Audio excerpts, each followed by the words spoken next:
Polar Comunicaciones, radio, televisión e internet, presenta La Ganadería Magallánica en Acción. Conduce Marco Aurelio Arteaga.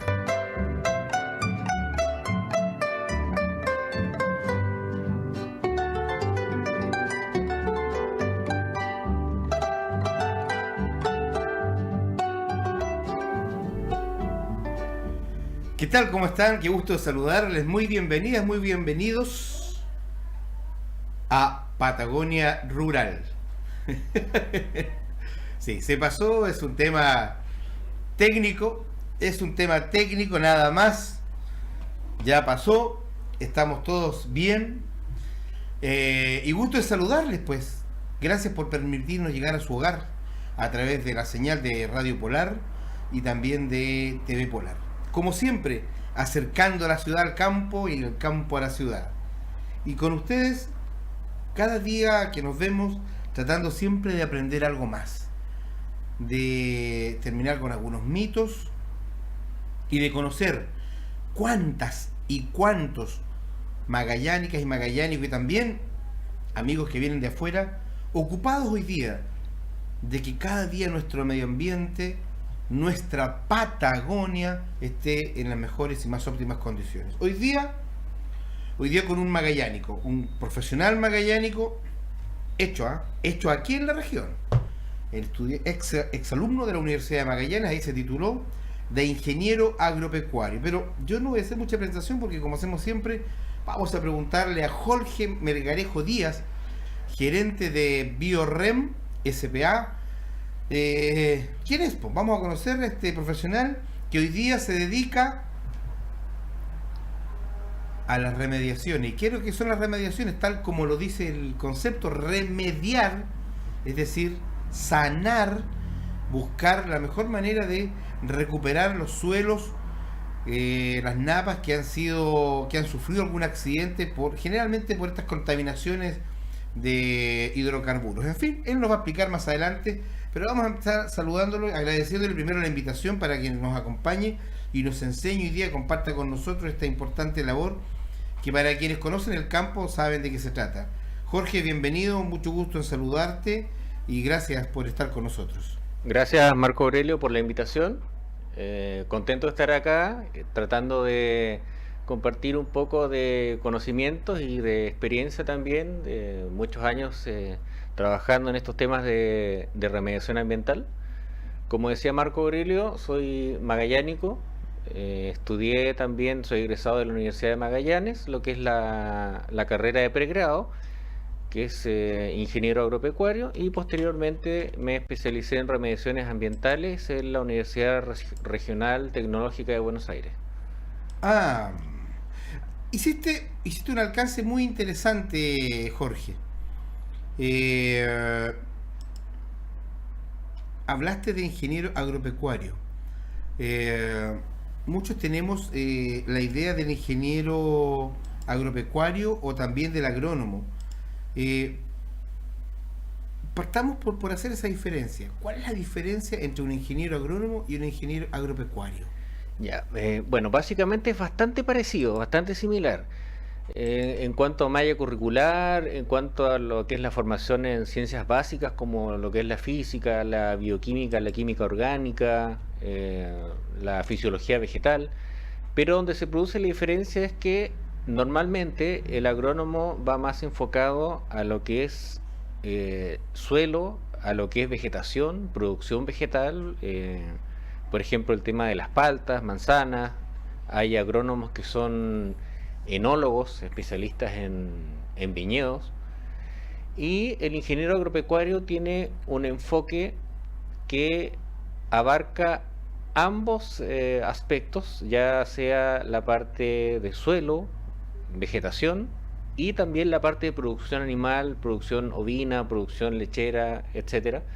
Y bueno, la carrera, cuando yo la estudié, bueno, siempre tuvo un enfoque hacia la producción en zonas frías, vale decir, como es Magallanes, muy orientado a lo que es la pradera natural, la ganadería extensiva ovina, y con las especificidades técnicas y agroclimatológicas de la estepa de la Patagonia austral.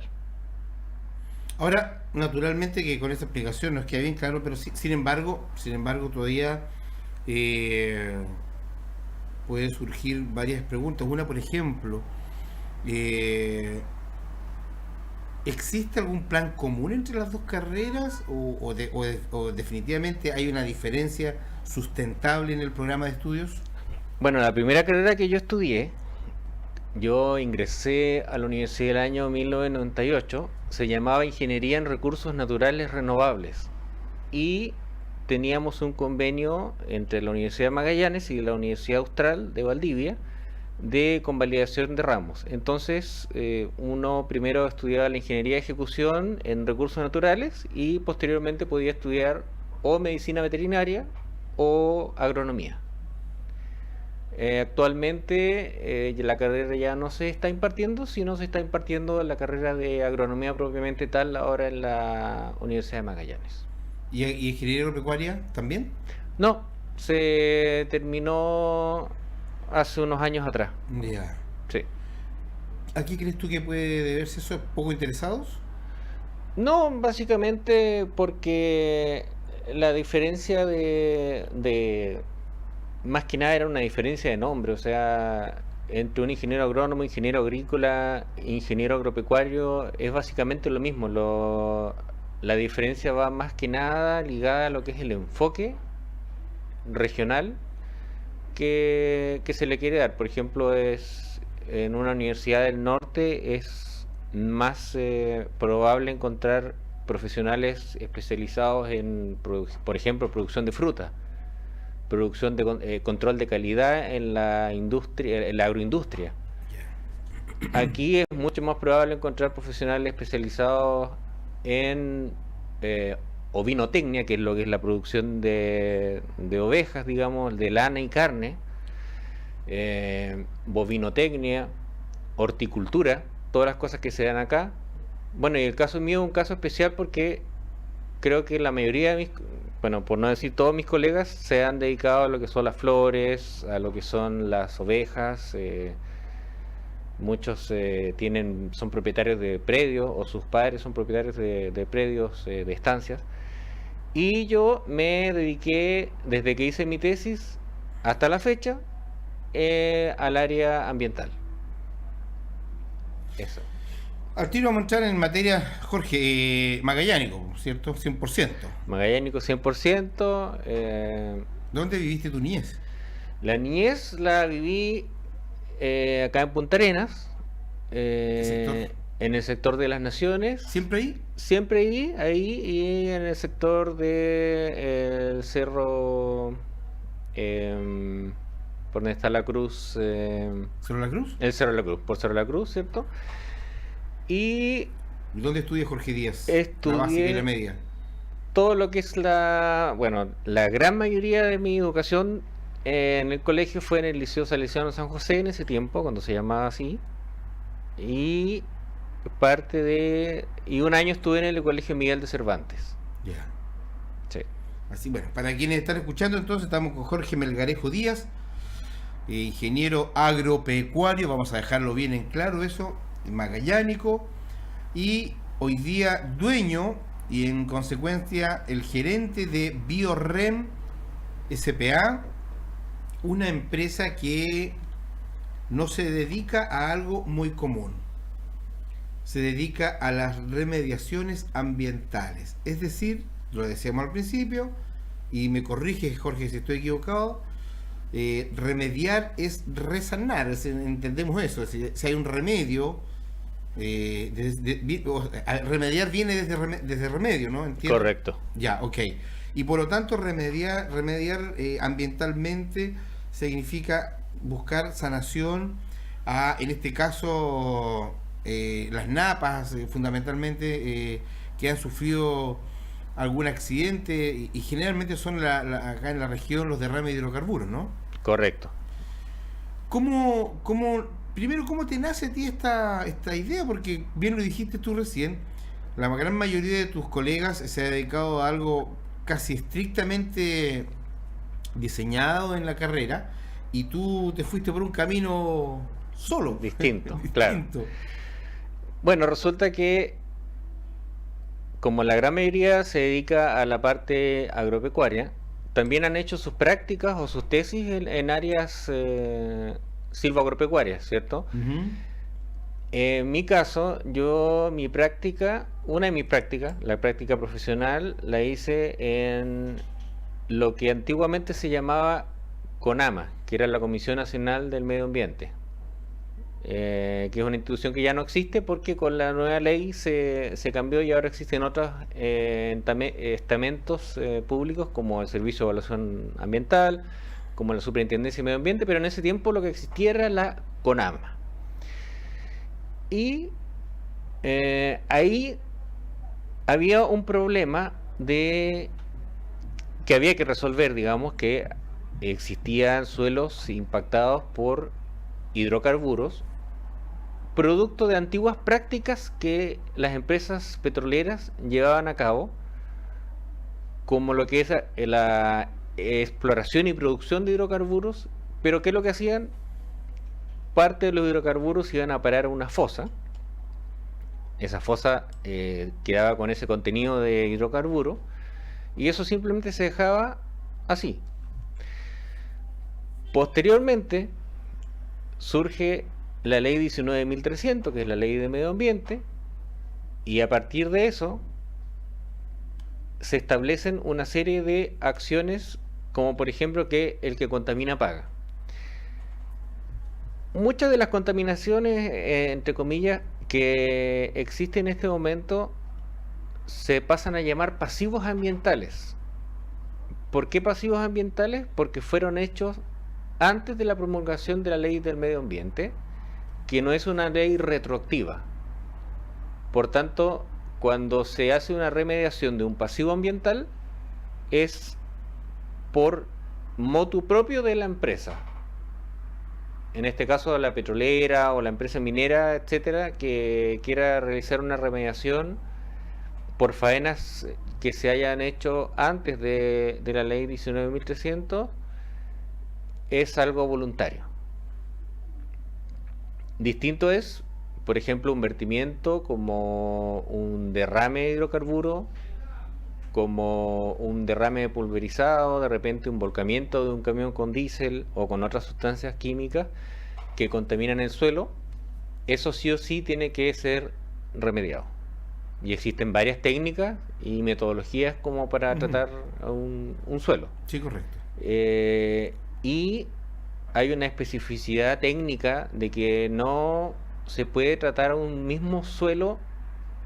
O sea, todo suelo es distinto, tanto desde el punto de vista climático como de la zona donde se encuentra, el nivel de contaminación, el grado de contaminación, si hay erosión, la cantidad de bacterias que existen en el suelo, etcétera. Es realmente un mundo muy apasionante y complejo que hay que analizar a la hora de ver un tema de remediación ambiental. También está la parte económica y todo eso. Jorge, no creo equivocarme, ¿no? Yo creo que todos tenemos en alguna medida, o teníamos hasta hace un tiempo atrás, la idea de que cuando se veía deteriorado algún suelo, ¿no es cierto? No solo por la degradación natural de los animales, además la erosión del viento, por ejemplo acá en la región, de la escarcha, la nieve, en fin, todas las condiciones climáticas, estaba la idea de que esto la naturaleza lo arreglaba. Eso ya no es así. Hoy día el hombre está interviniendo en esta sanación, en esta remediación. El hombre ha puesto sus manos, ha puesto maquinaria, tecnología, ha puesto incluso insumos fertilizantes para ir remediando. Frente a lo que hacía la naturaleza anteriormente, antes, ¿no? Que la diferencia, yo creo, naturalmente era el tiempo, el tiempo que se demoraba en sanar. De todas maneras, el que haya hoy día una intervención del humano nos permite estar frente a un pedazo de tierra, por así decirlo, que finalmente, cuando se termina el proceso, está en las mismas condiciones que si eso hubiera sido remediado por la naturaleza. Bueno, existe algo que se conoce técnicamente como remediación natural o biorecuperación intrínseca, pero generalmente y la gran mayoría de las veces requiere de demasiado tiempo para que eso se lleve a cabo. ¿Cuánto aproximadamente, disculpa que te interrumpa, pero para que se nos pase ¿cuánto tiempo más o menos? En años, porque esos son años. Pueden ser muchos años, o sea, y depende del manejo que se le dé. Por ejemplo, si hay un vertimiento y alguien por no tener los conocimientos llega y mezcla suelo limpio con suelo contaminado con hidrocarburos, lo que es remediación biológica, vale decir que, bueno, vamos a hablar un poco más adelante, pero tiene que ver con el nivel de concentración de hidrocarburos que presente el suelo. Por ejemplo, sobre 50.000 partes por millón de hidrocarburos totales de petróleo, que esto es un término técnico, no es posible la remediación biológica. Aunque le ponga bacterias de afuera, aunque lo revuelva, aunque haga lo que yo quiera, no es posible una remediación biológica, y ahí solamente es posible la disposición final. ¿Qué significa? Que ese suelo se pone dentro de algún recipiente que sea seguro, se rotula como residuo peligroso y se manda a centros en el norte, de centros de acopio de residuos peligrosos, donde no reciben ningún tratamiento, simplemente se entierran y se guardan ahí como residuo peligroso. Ahora, si uno hace un manejo más profesional del tema, lo que puede hacer, porque también hay que pensar en términos de costos, porque no siempre la alternativa más barata o lo más rápido es lo más eficiente. Muchas veces el actuar con rapidez y realizar esto de manera desordenada genera que haya que simplemente tomar ese suelo y disponerlo finalmente, cosa que es carísimo. Si uno opta por hacerlo de manera más profesional, ¿qué es lo que debiera hacer? Ir, evaluar, ver qué es lo que se puede sacar para disposición final y qué es lo que se puede dejar para remediación biológica o bioremediación. Entonces uno saca lo más recalcitrante. Recalcitrante significa que ninguna bacteria, levadura, hongo, ningún microorganismo del suelo es capaz de degradar, y por tanto hay que sacarlo, y se deja en el suelo obviamente lo que sí se puede remediar, y a eso se le aplican generalmente fuentes de nitrógeno, proteína, ¿no es cierto?, para las proteínas de la bacteria, nitrógeno y fósforo, y aireación, porque esto es un proceso aeróbico, la bioremediación, en el cual se adicionan los nutrientes que requiere la bacteria y se le proporciona aireación por manera mecánica, por bioventing, que es a través de sistemas de manguera que inyectan al suelo. Hay biopilas que se pueden aireadas para tener mayor exposición al viento, etcétera. Hay un montón de métodos, digamos, y de esa manera, ¿qué se consigue? Que ese petróleo, ese contaminante, se transforme en CO2 y agua. Vale decir lo mismo, algo tan inocuo como nuestra exhalación. Nosotros cuando tomamos aire, ¿cierto?, inhalamos y exhalamos CO2 y agua. Bueno, en eso mismo se transforma el petróleo cuando uno hace una bioremediación bien hecha.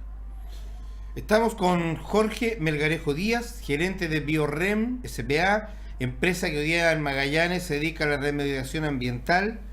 Nos está explicando qué es lo que es una remediación, y ya vamos a entrar en materia también respecto a cómo han sido los fenómenos aquí en Magallanes. Han habido grandes hechos en donde hemos conocido, y uno de los últimos fue uno que se generó hace un par de años, un año atrás más o menos, cuando se vertió ahí una cantidad de petróleo importante por parte de una empresa argentina, y ese terreno hay que hoy día trabajarlo. El hombre ha entrado ya con tecnología y con además conocimientos técnicos, e incluso con algunos insumos para poder hacer más rápido este proceso que antiguamente lo hacía la naturaleza. Estamos junto a ustedes, Patagonia Rural, en Radio Polar, TV Polar.